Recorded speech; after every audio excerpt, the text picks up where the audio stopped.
Hi guys, welcome back to our channel Finance for Beginners. Today in this video I'm going to show you how to place a trade in MetaTrader 5. To do so, follow some simple steps with me.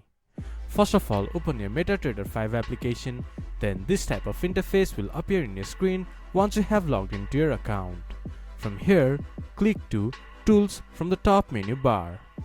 There you can see New Order, or just press F9. Or you can right click on the terminal portal and click to New Order. Then this type of interface will pop up in your screen. From here, choose the symbol that you want to trade. Then choose the type of your order, if you want an instant execution or pending order. Choose the number of volume, then set a stop limit and take profit limit. Once you have entered all your details, click to sell or buy.